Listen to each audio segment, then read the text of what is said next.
Israel के प्रधानमंत्री Netanyahu बता रहे थे कि हमने क्या किया, लेकिन अचानक कुछ ऐसा हुआ कि उनके इस बातचीत में पड़ गया खलल और जो वो उपलब्धि की तरह बता रहे थे वो उनकी परेशानी का सबब बन गया।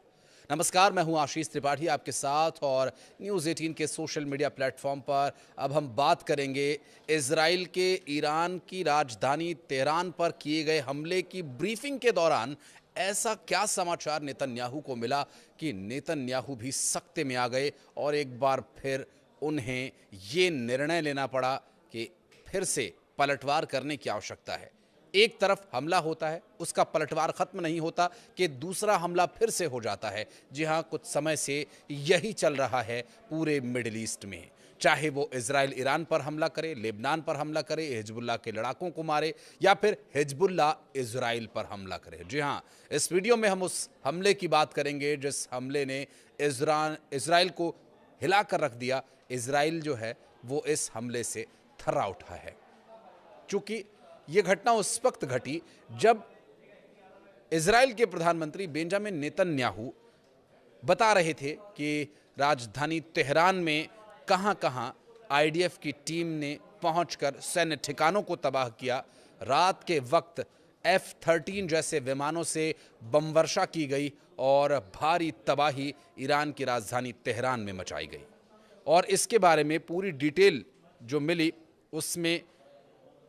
जो जानकारी मिली है वो हम आप तक पहुंचाएंगे और उसे पढ़कर या समझकर या सुनकर आप भी ये सोचने पर मजबूर हो जाएंगे कि आखिर ये मिडिल ईस्ट में हो क्या रहा है। दरअसल इजराइल ने 1 अक्टूबर के हमले के बदले में कार्रवाई की और शनिवार के तड़के ईरान के कम से कम 20 सैन्य ठिकानों को निशाना बनाया और ये सैन्य ठिकाने मिसाइली हमलों और F-35 विमान से गिराए गए बम से बनाए गए और उन एरियाज की हम बात करेंगे। दरअसल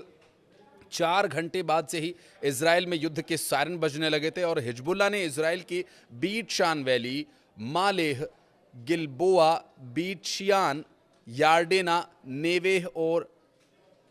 श्लाफिम, रेशाफिम और सिडेह, नचुम, माओज हैम, बीट अल्फा और हेस्टबित्सा, बीट योसेफ और मोलेटेट, हमीदिया, मेसी लॉर्ड जैसी जगहों पर हमले किए और आखिरकार बेंजामिन नेतन्याहू ने ईरान के बदले की स्क्रिप्ट लिख डाली और यहां शुक्रवार से हमले की जो इबारत लिखी जा रही थी, शनिवार की सुबह करीब 200 मिसाइली अटैक के बदले वाला ये दिन था और 4 बजे के आसपास राजधानी तेहरान के पास कम से कम 5 बम धमाकों की आवाज़ को सुना गया और सोशल मीडिया पर भी अटैक को लेकर जानकारी दी गई थी। इजरायली रक्षा बलों के प्रवक्ता ने शनिवार को यह बताया कि ये हमले बेहद सटीक रहे और लगभग 1 महीने बाद ये हमला हुआ है और जब तेहरान ने इजराइल पर लगभग 200 बैलिस्टिक मिसाइल्स दागी थीं और इजरायली सेना ने कहा था कि ईरान और उसके प्रॉक्सी लड़ाके पिछले साल 7 अक्टूबर से लगातार 7 मोर्चों पर इजराइल पर हमला कर रहे हैं और इसमें ईरानी धरती से भी सीधे हमले शामिल हैं। अब इस हमले के बाद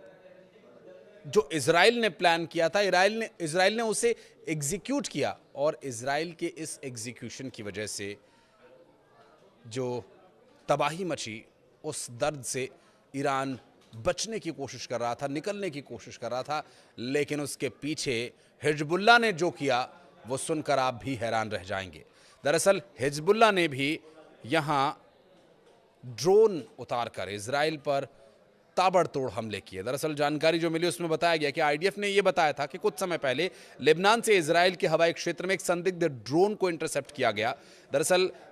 किरियत शामोना, मेटुला और तेल हाई सहित उत्तरी सीमा के पास शहरों और कस्बों में रॉकेट अटैक के सायरन को एक्टिव कर दिया गया और इस घटना में किसी के घायल होने या किसी के नुकसान की कोई खबर नहीं थी।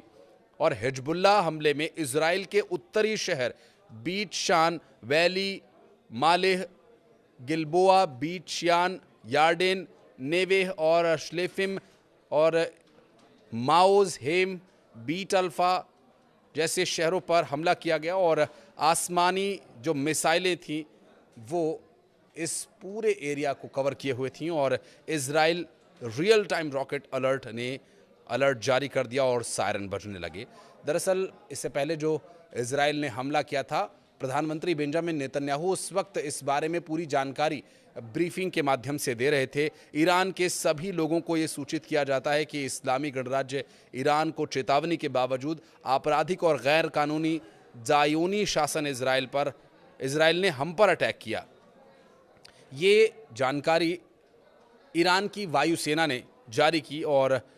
उस वक्त उन्होंने बताया कि रक्षा प्रणालियों को सफलतापूर्वक रोका गया और मुकाबला किया गया, जिसके परिणामस्वरूप कुछ स्थानों पर